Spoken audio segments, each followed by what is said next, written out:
एक बार श्री गणेश जी एक छोटे बालक के रूप में धरती में आए तथा चिमटी में चावल और चम्मच में दूध लेकर निकले।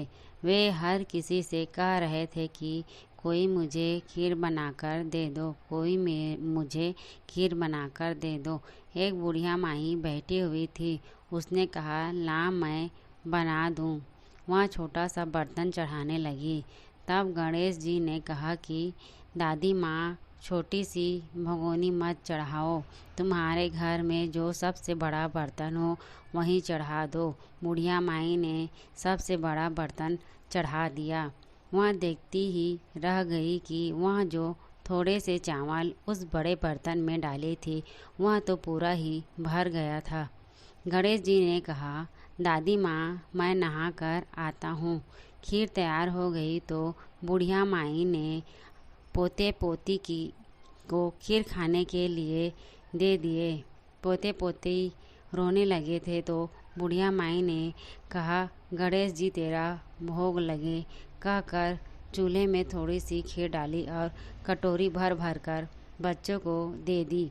बुढ़िया माई की पड़ोसन ऊपर से देख रही थी तो बुढ़िया माई ने सोचा, यह चुगली कर देगी, तो एक कटोरा भर कर उसे भी पकड़ा दिया। बेटे की बहू ने चुपके से एक कटोरा खीर खाई और कटोरा चक्की के नीचे छुपा दिया। अभी भी गणेश जी नहाकर नहीं आए थे। बुढ़िया माई को भी भूख लग रही थी। वह भी एक कटोरा खीर का भर कर के किवाड़ के पीछे बैठकर एक बार फिर कहा कि गणेश जी आपके भोग लगे। यह कहकर खाना शुरू कर दिया। तभी गणेश जी का वहाँ आ गए। बुढ़िया माई ने कहा, आ जा रे गणेश, खीर खा ले, मैं तो तेरी ही राह देख रही थी। गणेश जी ने कहा, दादी माँ, मैंने तो खीर पहले ही खा ली। बुढ़िया माई ने कहा, कब खाई? गणेश जी ने कहा, जब तेरे पोते पोती ने खाई तब खाई थी, जब तेरी पड़ोसन ने खाई थी तब खाई, और जब तेरी बहू ने खाई तब भी खाई थी, और अब तूने खाई तो मेरा पेट पूरा ही भर गया। बुढ़िया माई ने कहा, बेटा, और सारी बात तो सच है, पर बहू बेचारी का तो नाम मत लो। वह तो सुबह से काम में लगी रही है। उसने फिर खीर कब खाई? गणेश जी ने कहा, चाची, नीचे देख, जूठा कटोरा पड़ा है, और तूने तो मेरे भोग तो लगाया, वह तो वैसे ही खा गई। बुढ़िया माई ने कहा, बेटा, घर की बात है, घर में ही रहने दो। अब बताओ, बची हुई खीर का क्या करें? गणेश जी ने कहा, नगरी को जमा कर पूरी नगरी वालों को खिला दो। बुढ़िया माई ने पूरी नगरी वालों को खीर खाने की न्योता दे दी। फिर भी बर्तन पूरा ही भरा था। राजा को पता लगा तो बुढ़िया को बुलाया और कहा, क्यों रे बुढ़िया, ऐसा बर्तन तेरे घर पर अच्छा ना लगे? यह तो हमारे घर में अच्छा लगे।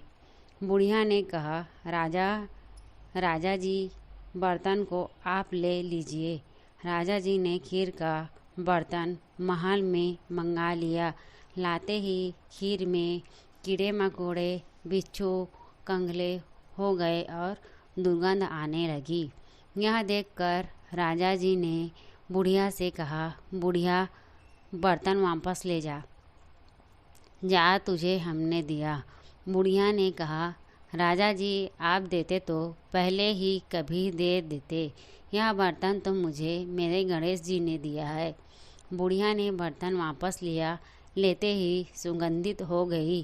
घर आकर बुढ़िया माई ने गणेश जी से कहा, बची हुई खीर का क्या करें? गणेश जी ने कहा, झोपड़ी के कोने में गड्ढा खोदकर गाड़ दो, नीचे दबा दो। उसी जगह सुबह उठकर वापस खो देगी तो धन के 2 मटके मिलेंगे। ऐसा कहकर गणेश जी अंतर्ध्यान हो गए। जाते समय झोपड़ी को लात मारते हुए गए तो झोपड़ी के स्थान पर महल बन गया। सुबह बहू ने फावड़ा लेकर पूरे घर को खोद डाला तो पर भी उसे कुछ नहीं मिला। बहू ने कहा, सासू जी, तुम्हारा गणेश तो झूठा है, झूठ बोला था, कुछ तो मिला नहीं है। सास ने कहा, बहू, मेरा गणेश झूठा तो नहीं है, ला तो मैं देखूं। वह सुई लेकर खोजने लगी तो टन टन करते हुए 2 धन के मटके निकल आए। बहू ने कहा, सासू जी, गणेश जी तो सच्चा ही है, झूठ नहीं बोले हैं। सास ने कहा, गणेश जी तो भावनाओं के भूखे हैं। हे गणेश जी, जैसे आपने बुढ़िया माई को दिया वैसे सब लोगों को भी देना। जय श्री गणेश।